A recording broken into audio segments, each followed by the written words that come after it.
Jahangir Aziz is now with us. He's head of emerging market economic research at JPMorgan. Jahangir, great to have you with us here. Thank you very much. I want to start with what many our viewers are waiting for, which is the India-US deal. First in line to get a deal, that was the chorus. If you remember, we've spoken about this in the past. But now, of course, the deadline has come and gone, the so-called self-imposed deadline.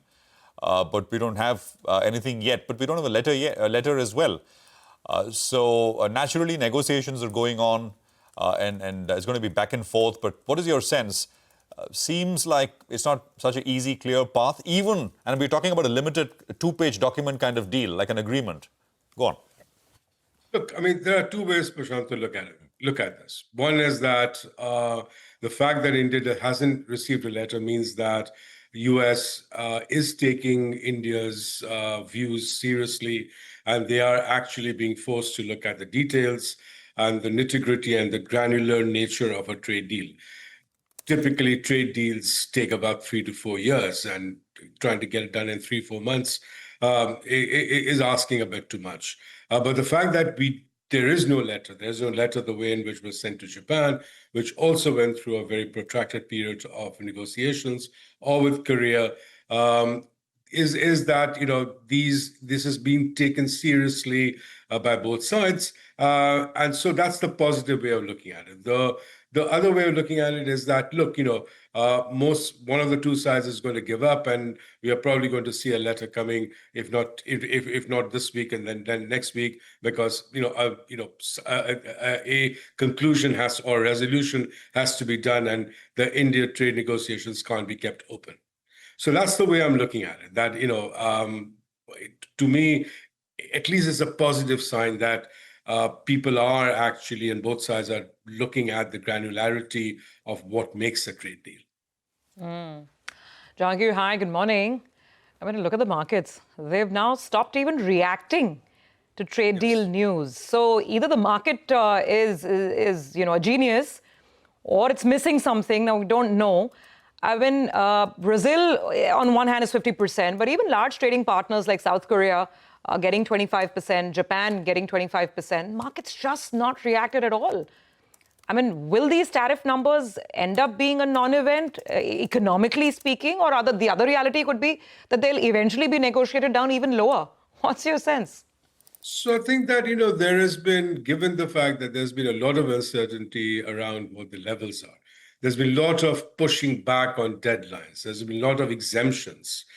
If you look at, for example, the average tariff on Taiwan, it's very, very high.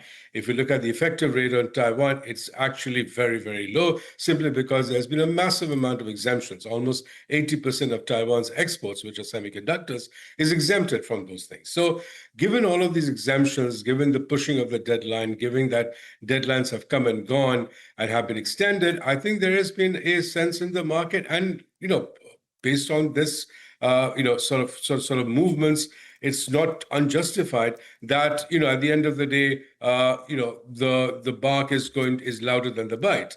But at the same time, we do know that US has been paying a significant amount of tariffs over the last 2 months. The May tariff collection was almost $25 billion. Just for that month. The previous month, I think, was about $19 or $20 billion, somewhere in that range. So people are paying tariffs on the imported goods. And so far, most of that tariff, increases have not really been passed on to consumers. Companies have actually taken that on their margins. And the key question is that, are they taking that on their margins because they don't want to lose market share? Or are they taking on their margins because the consumer demand is so soft that they aren't able to pass on the price increases without losing their own customer base? And so far, we don't have enough data to make that call. But clearly, this is going to will affect the real economy. And it's just that it's been delayed. It's been delayed because of the massive front loading that has taken place in the US. And this week is the start of the earnings season, and we shall see how most of these companies' earnings behave and what guidance they give on their earnings going forward. Hi, Jahangir. Good morning. Good to see you.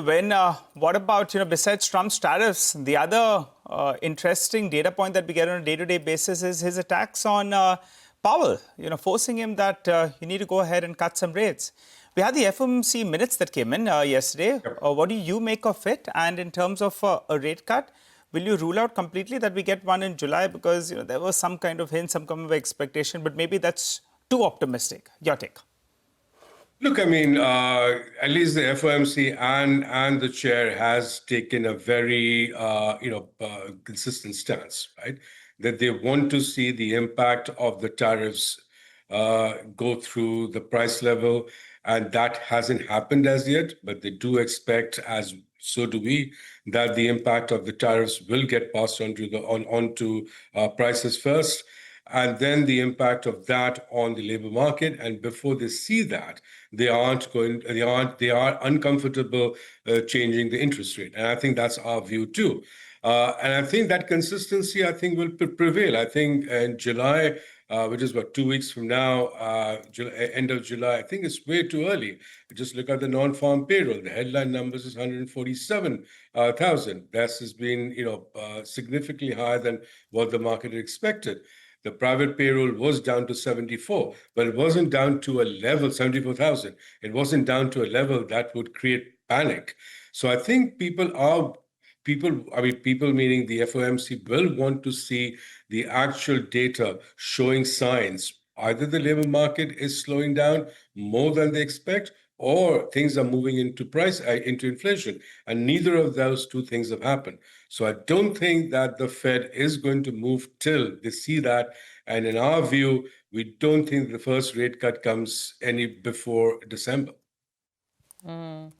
Jahangir, so that's on the rate cut front, and let's see when they finally pull the trigger.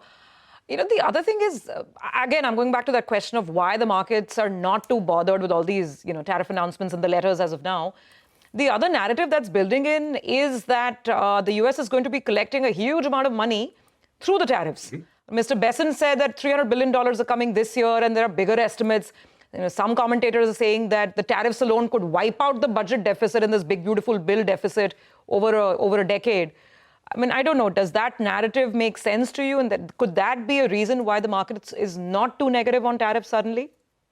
No, I don't think so. I think most of the people in the bond market have a fairly decent idea of how much has been the increase in the deficit, which has been significant compared to what was being expected, back in before November, where the 2017 TCJA tax cuts would only be partially expended, not even fully extended.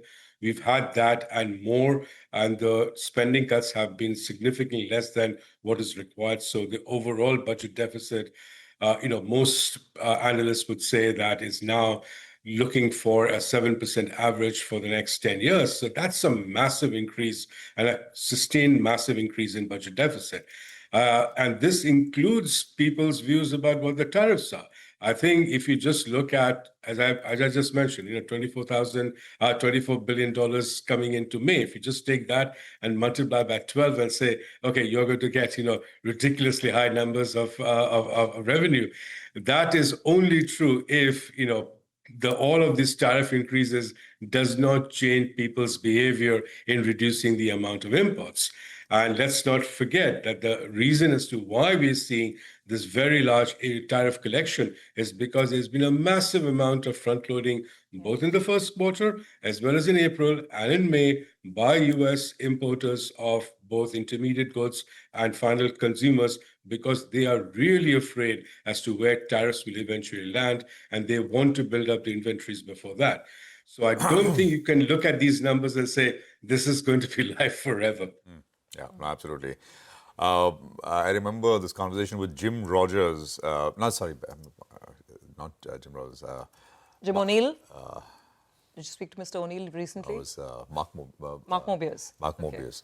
He was the only guy who, so far I've spoken to Jahangir, just an anecdote. He's the only guy so far I've spoken to with who actually really, and he's believed it since the beginning, that he really believes that this will be stimulative, if anything. Goods imports are about $3.5 trillion. 10%, they'll collect $300 billion into 10 years, 3 trillion. I mean, the math goes on, right? And of course, but I take your point completely, and we'll continue this conversation, Jahangir. Thank you for joining us, though, and I just running into other stuff as well. But really appreciate you coming on and appreciate it.